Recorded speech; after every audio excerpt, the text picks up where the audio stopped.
Hola, bienvenidos al seminario por Internet del Centro de Estudios Teológicos y Ministeriales. Estamos en el curso de Evangelismo y Misiones y estaremos trabajando hoy sobre el tema del mandato bíblico del evangelismo. Sin la Biblia, la tarea evangelizadora no solamente es imposible, sino es inconcebible. Así lo afirmó John Stott. Y la Biblia es indispensable para el evangelismo y el mandato bíblico lo encontramos precisamente en la palabra de Dios. Debemos tener un sustento bíblico para la tarea evangelizadora, porque la Biblia es nuestra regla de fe y práctica. En este curso tendremos estas expectativas. Deseamos tener una definición bíblica clara y sencilla de lo que es el evangelismo, y durante el curso ustedes desarrollarán una definición de evangelismo que podrán compartir con el resto del grupo de los estudiantes. También esperamos tener una idea clara sobre el origen del pecado y sus consecuencias sobre la creación, así como la provisión de Dios para la redención. El pecado, la Biblia nos enseña, es el que ha causado la separación entre Dios y el hombre. Y Dios ha provisto un medio de salvación y un medio para reconciliarnos con Él. Y en este curso estaremos hablando sobre eso. También esperamos poder comprender el papel único de la Iglesia y su responsabilidad de hacer discípulos en todas las naciones. La Iglesia es el agente que Dios designó. La Iglesia es la institución que el Señor Jesucristo estableció para completar esta tarea. Y no hay otro plan, no hay plan B, es la Iglesia, y eso lo estaremos compartiendo. La Biblia y su relación con el evangelismo.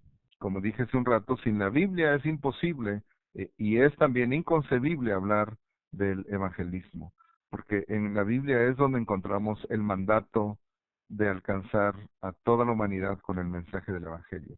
La Biblia nos da este mandato, la Biblia nos da lo que llamamos la gran comisión, pero se encuentra a través de toda la Biblia, no solamente en Mateo, ni solamente en Hechos. Y estaremos viendo acerca de esto. La Biblia nos da el mandato, la Biblia nos da el mensaje del Evangelio, que es un mensaje de salvación, es el mensaje que la Biblia enseña, está en la Biblia, ahí lo encontramos y de ahí lo obtenemos. El mensaje de salvación está en la Biblia. Por eso es la Biblia donde debemos acudir siempre para poder aclarar ese mensaje. Es la Biblia la que nos da el modelo. Ustedes estarán ya seguramente leyendo el libro de El Plan Maestro de la Evangelización, donde encontramos este modelo obtenido del ministerio del Señor Jesucristo con sus discípulos. Un modelo para alcanzar al mundo con el mensaje del Evangelio a través de hacer discípulos, porque eso es la meta del evangelismo, es hacer discípulos a todas las naciones. La Biblia también nos da el poder.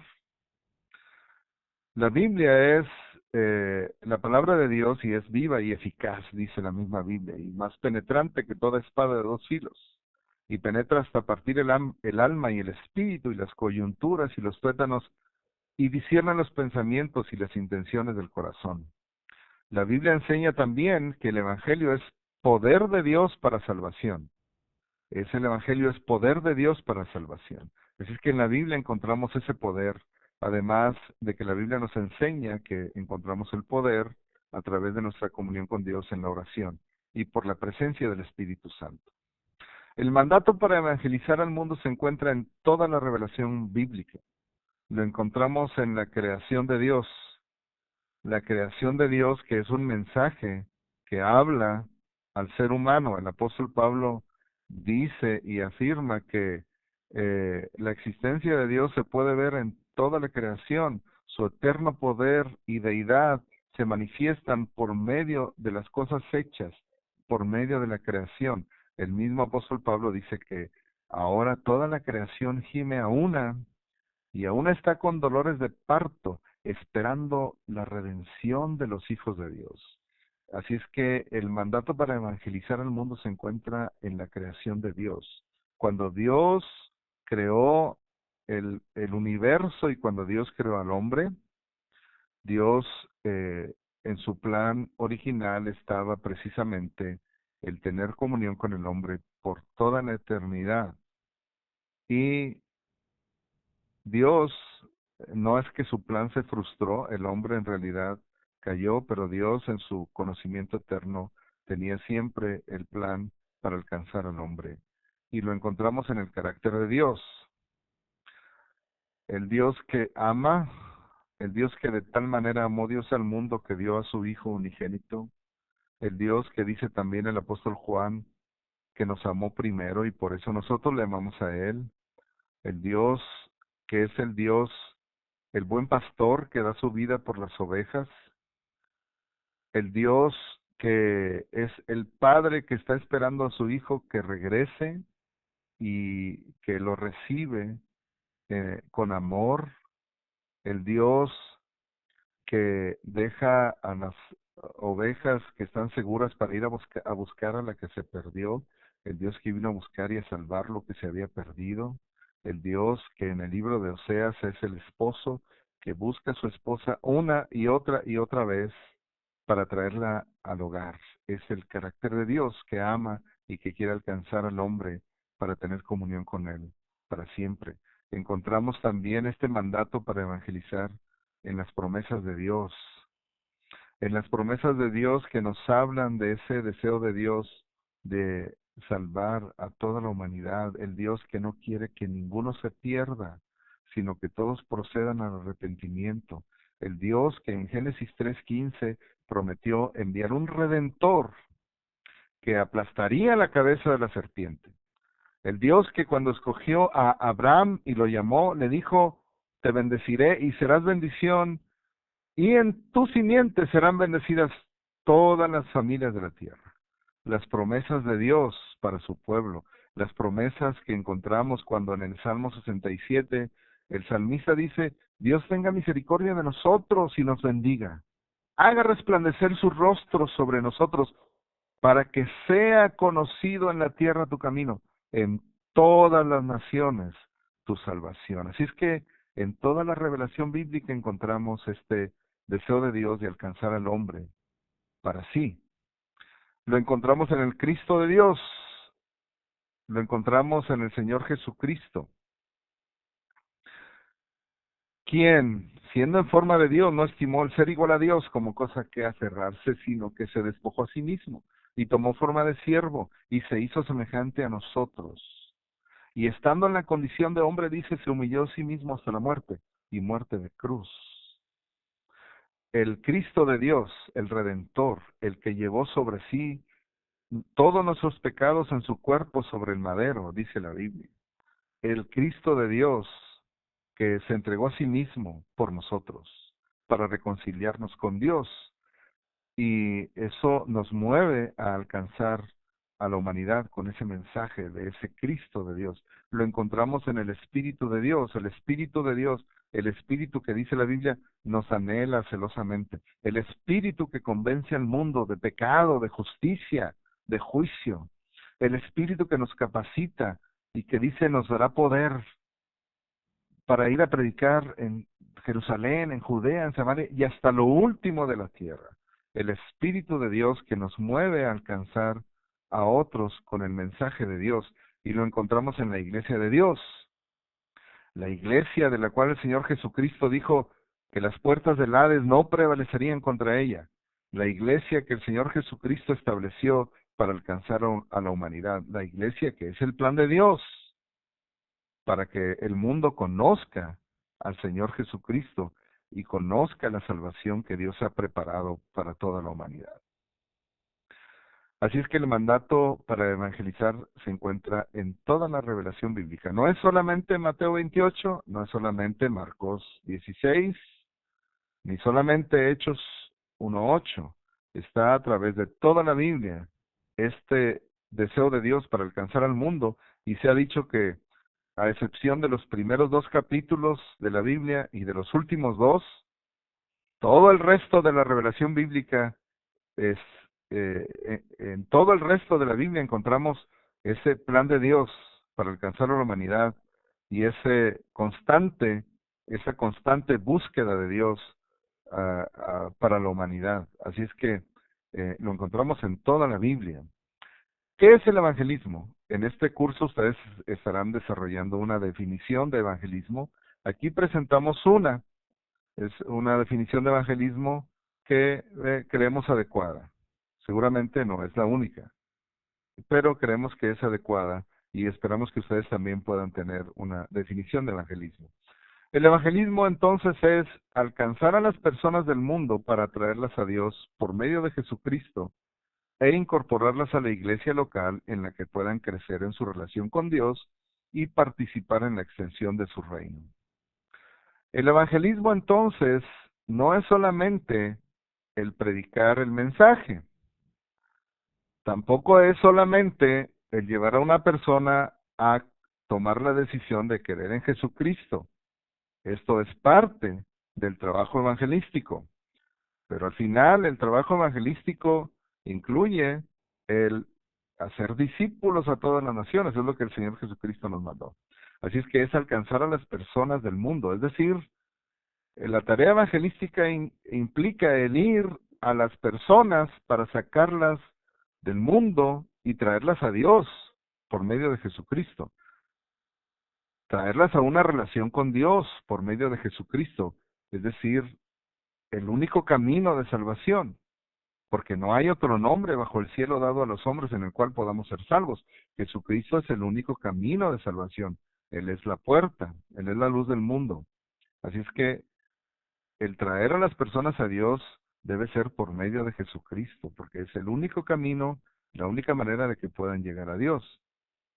Además, incluye el incorporarlas a la iglesia local, es decir, que puedan formar, o más bien, que puedan integrarse a un cuerpo, a una congregación, a una iglesia, en la que puedan crecer en su relación con Dios, donde puedan alimentarse, donde puedan nutrirse, donde puedan ser enseñados, que es lo que Cristo mandó, que les enseñemos que guarden las cosas que Él nos ha mandado, y en la iglesia donde ellos pueden ser alimentados y crecer en su relación con Dios, y además participar en la extensión de su reino.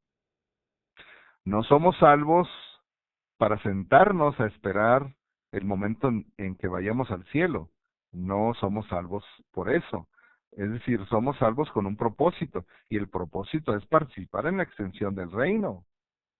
El apóstol Pedro dice que somos linaje escogido, real sacerdocio, para que anunciemos las virtudes de aquel que nos llamó de las tinieblas a su luz admirable. Así es que el evangelismo incluye el poder participar en la extensión del reino, es multiplicarse, es hacer discípulos.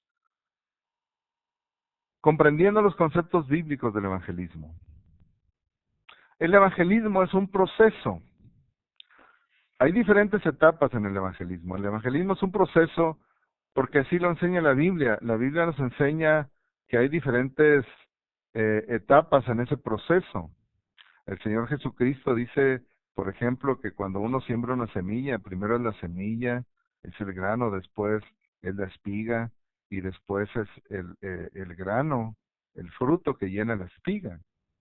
En el evangelismo así sucede. Unos siembran y otros cosechan, dice el apóstol Pablo, yo sembré, Apolos regó, pero el crecimiento lo ha dado Dios. Es un proceso y en ese proceso, perdón, la meta o la tarea es llevar a una persona del punto en el que está al punto siguiente, del escalón en el que está a un escalón más arriba, del lugar en el que está a un lugar más adelante. Eso es la tarea evangelística. Hay diferentes etapas en el evangelismo y el llevar a una persona de un paso al siguiente es haber tenido éxito en el evangelismo. No siempre nos va a tocar cosechar. En ocasiones, en muchas ocasiones nos va a tocar sembrar. Nos va a tocar llevar a una persona de el escalón en el que está al siguiente. Y eso es considerado como haber tenido éxito en el evangelismo.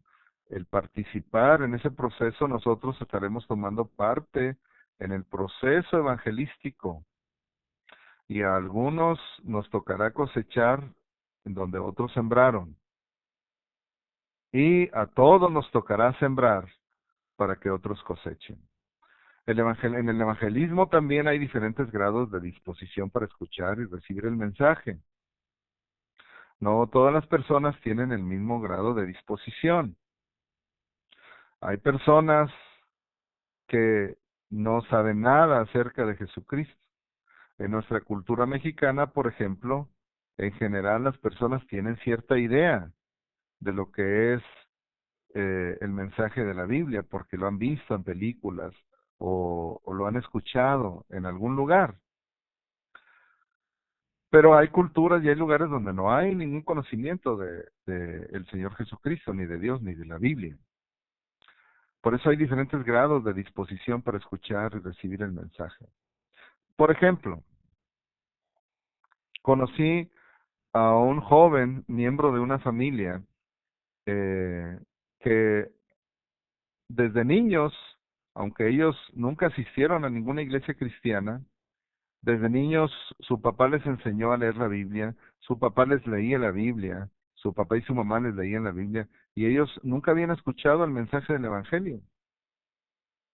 Pero cuando el mensaje del Evangelio llegó a su familia, su disposición para recibirlo era muy buena porque ya habían leído la palabra de Dios, ya habían conocido el mensaje, aunque no lo habían comprendido completamente, pero debido a eso su disposición para escuchar y recibir el mensaje era muy buena. Sin embargo, hay personas que no tienen la misma disposición. Hay personas, por ejemplo, Pablo, testificando en su tiempo en el que estuvo preso,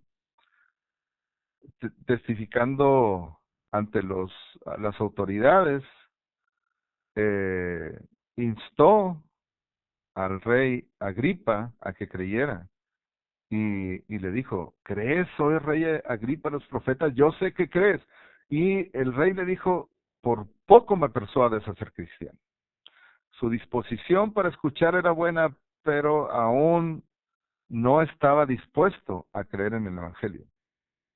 Sin embargo, por ejemplo, vemos el ejemplo de Cornelio, cuando el apóstol Pedro fue enviado a predicar a la casa de Cornelio, él y toda su familia tenían ya una gran disposición para escuchar y recibir el mensaje, de manera que cuando lo escucharon lo creyeron. Igual el eunuco etíope que iba en el carro, en el camino de Jerusalén a Gaza, y donde Felipe fue enviado a predicarle, dice que él iba leyendo la palabra de Dios, el mensaje de Isaías, hablando el mensaje de Isaías en el capítulo 53, que ahora sabemos, y el hombre tenía una buena disposición de escuchar el mensaje, Dios lo sabía, por eso envió a Felipe, y entonces Felipe le predicó el Evangelio, y el hombre de inmediato creyó en el Señor Jesucristo, y dijo: aquí hay agua, ¿qué impide que yo sea bautizado? Así es que hay diferentes grados de disposición para escuchar y recibir el mensaje del Evangelio. También entendemos que hay diferentes contextos. Se nos ha comisionado a predicar el Evangelio en diferentes contextos. Jesucristo le dijo a sus discípulos, el Señor les mandó y les dijo que cuando viniera el Espíritu Santo recibirían poder y le serían testigos en Jerusalén, en toda Judea, en Samaria y hasta lo último de la tierra. Y en cada uno de esos lugares, en cada una de esas áreas, hay diferentes contextos, hay diferentes culturas donde hay que predicar el Evangelio. El mensaje es el mismo, pero la manera de predicar el mensaje puede cambiar según la cultura. En la India, por ejemplo, en algunos lugares de la India, los jóvenes no toman decisiones importantes si no es con la autorización y el consenso de toda la familia. Si un joven, por ejemplo, quiere casarse, Entonces, él hablará con sus hermanos mayores. Y entonces los hermanos mayores hablarán con los papás. Y entonces los papás hablarán con sus propios papás, es decir, con los abuelos del joven y con los tíos. Y entonces toda la familia en consenso toma una decisión. Y el joven así toma las decisiones importantes en una familia. Ahora imagínense la decisión de creer en Cristo como su Salvador y entonces dejar todo lo que son las tradiciones de su familia. Una decisión importante en esas culturas se toma así. En otros lugares, por ejemplo, en el Tíbet, un creyente que comparte el Evangelio con otra persona, de inmediato la otra persona le preguntará, ¿y tu familia cree lo mismo que tú? Y le preguntan eso porque si la familia no cree lo mismo, entonces se entiende que no vale la pena escucharle. Así es que la manera de predicar el Evangelio en los diferentes contextos puede cambiar, aunque el mensaje es el mismo. Debemos entender que tenemos diferentes contextos y diferentes culturas donde predicar el Evangelio. Número 4, la meta del evangelismo es hacer discípulos en todas las naciones. La meta del evangelismo es hacer discípulos en todas las naciones. No es solamente dar un mensaje. De hecho, no es solamente llevar a una persona a hacer una decisión de fe por Cristo. Es hacer discípulos. La meta del evangelismo, según lo que vemos en la Biblia, es hacer discípulos en todas las naciones, bautizándoles en el nombre del Padre, del Hijo y del Espíritu Santo, y enseñándoles que guarden todas las cosas que el Señor nos ha mandado. Esa es la meta del evangelismo, hacer discípulos. El apóstol Pablo le dijo a Timoteo, lo que has oído de mí ante muchos testigos, esto enseña a hombres fieles que sean idóneos para enseñar también a otros. Así es que la meta del evangelismo no es solamente dar un mensaje, ni siquiera es solamente llevar a una persona a una decisión de fe. Eso es parte del trabajo, pero la meta es hacer discípulos, que a su vez hagan más discípulos. Esa es la meta del evangelismo. El instrumento de Dios para el evangelismo es la iglesia. La iglesia es el agente de Dios para alcanzar a la humanidad. La iglesia es la institución que Dios ha designado para compartir el mensaje del evangelio, para alcanzar a la humanidad con la salvación de Jesucristo. No hay plan B. Y no hay otro agente. Cualquiera que actúe aparte del cuerpo de Cristo de Dios, aparte de la iglesia del Señor Jesucristo, la que el Señor Jesucristo instituyó, y estamos hablando del cuerpo de Cristo universal, no de una institución local o de una denominación, sino de la iglesia como cuerpo de Cristo en el mundo. Aparte de la iglesia no se puede actuar para alcanzar al mundo. La iglesia es el instrumento de Dios para alcanzar a la humanidad. Y eso es fundamental en nuestra comprensión de la tarea evangelística. Y hasta aquí, entonces, dejamos hoy este tema del mandato bíblico del evangelismo. Continuaremos en la siguiente sesión, hablando acerca de la condición del hombre y su necesidad de salvación. Esperamos que esto sea de ayuda para su ministerio y para su preparación en el ministerio. Gracias. Dios les bendiga.